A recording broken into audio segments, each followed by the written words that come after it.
You want me to play something? I'm not the world's greatest guitar player. Okay. Probably needs tuning. No, it's okay. How about a traditional ballad?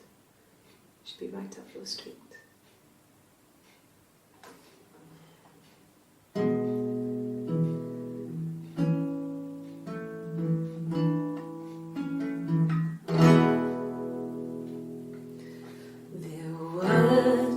Sisters came walking by the sea.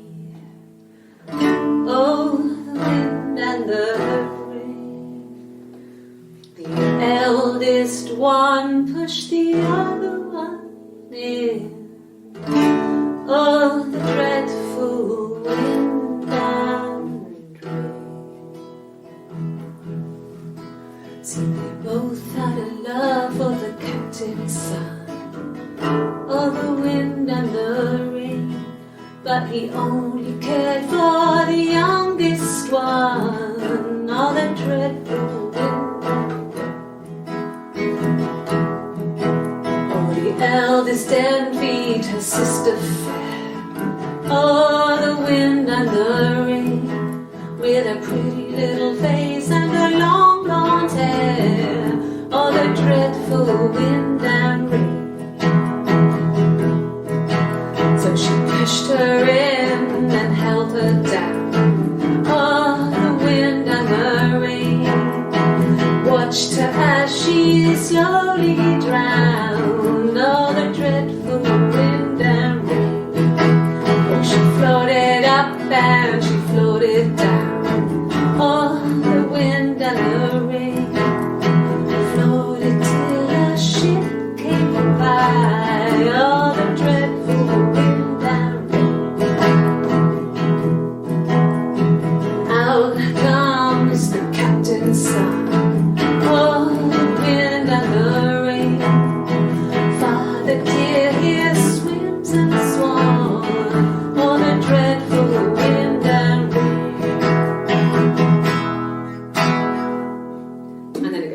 So I think that's a good place to stop.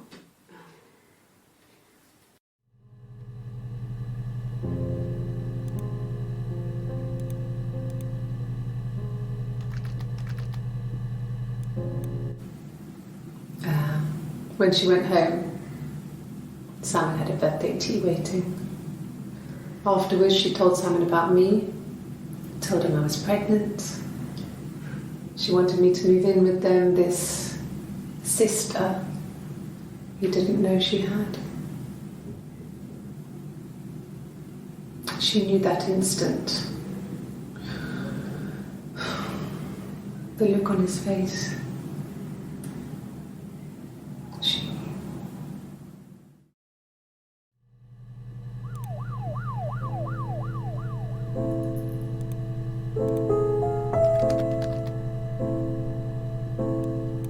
She sent him out the house, kicked him out, called me up, crying, and I went round. I guess I had a feeling I could hear something was wrong in her voice, but I wasn't sure what it was. She called me sister on the phone. She never calls me that.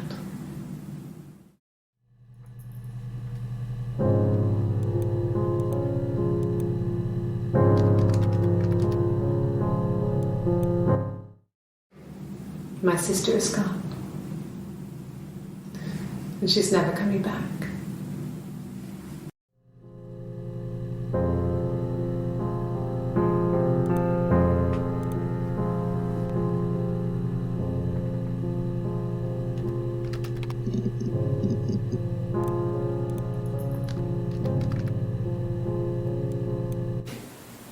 Twins.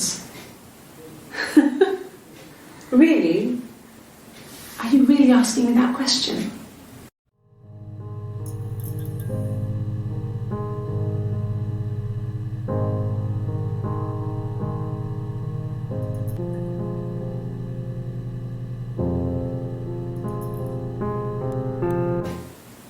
Twins? Really?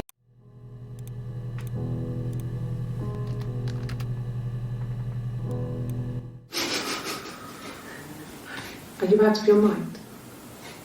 Twins?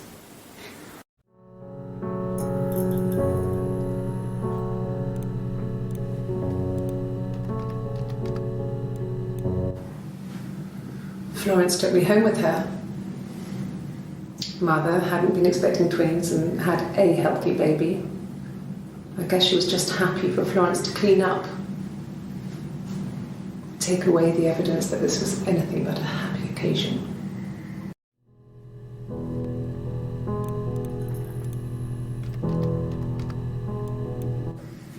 There were always princes and princesses. They were the special people, more important than the other characters in their stories. We knew we were like that. Twins. Magical. We were the princesses. We had a poster of Princess Diana from the newspaper up in our attic. Had a pride of place. And underneath we used to put all our special things. When her engagement was announced, we were obsessed with everything she did. And later, when her life went so bad, we felt for her. Her divorce last year just kind of drew a line under things.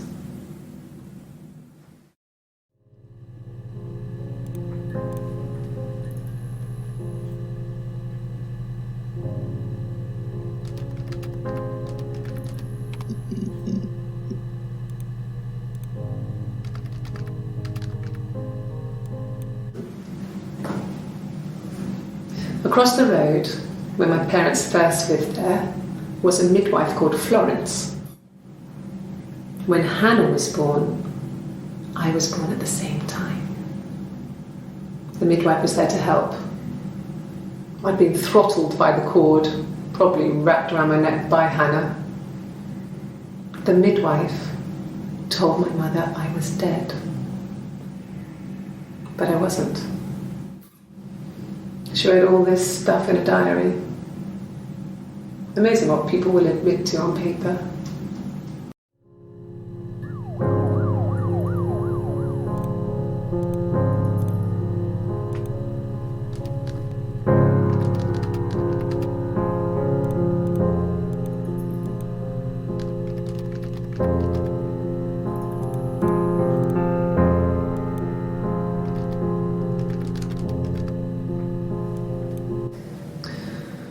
Florence was a warm, kind person, but she was broken, I guess. When I found her diary, I also found a biscuit tin with other stuff in it, older papers, letters, that kind of thing. Her story wasn't there.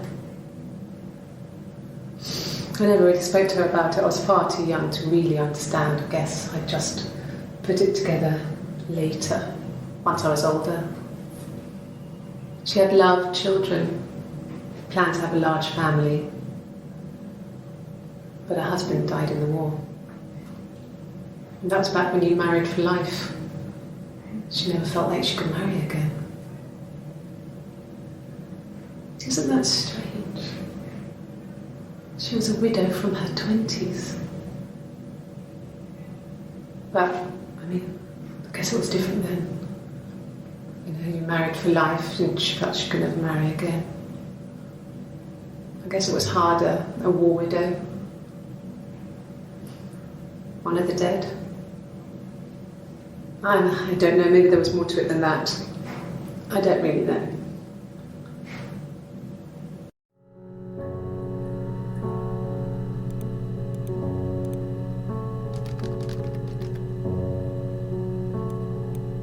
No, it was just me and her. It was the name they were going to call their first child. They talked about it, and I'm going to try when he came back. Florence's family had a history of firstborn girls, so they were convinced it was going to be a girl. It's hard to know if this is all true. These are stories I remember, that I read when I was a child.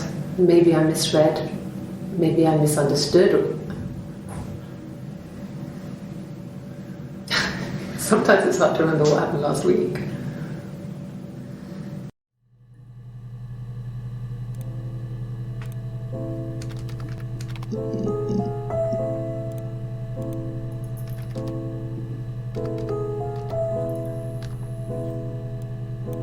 No, he doesn't keep a diary.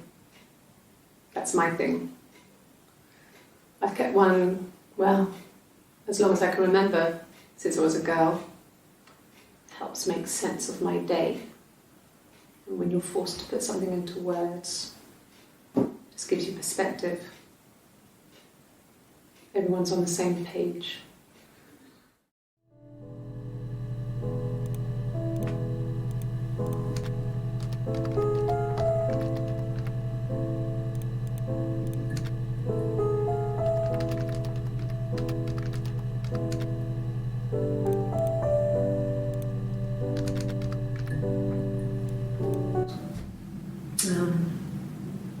When I was 8, Mother died.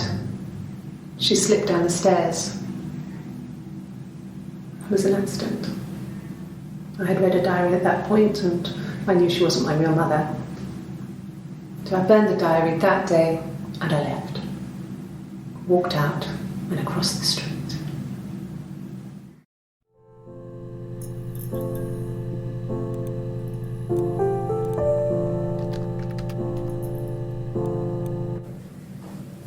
Became our way of life. We would swap places and take it in turns to do things, and we were very careful. Whoever had been out that day would come back and write a detailed diary so that we were on the same page. We had a list of rules that said what we could and couldn't do in any given situation. It was exhaustive. We lived a second life through those rules. Rules for things that could only ever happen inside our imaginations. We would consider all the permutations of future events and agree rules to walk our way through them.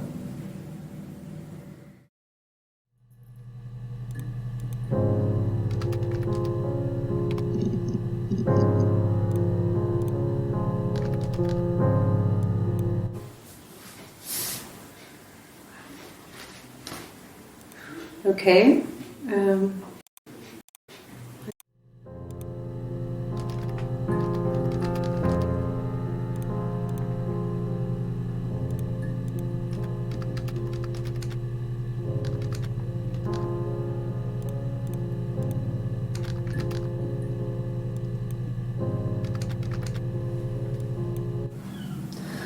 Hannah was so smitten with Simon.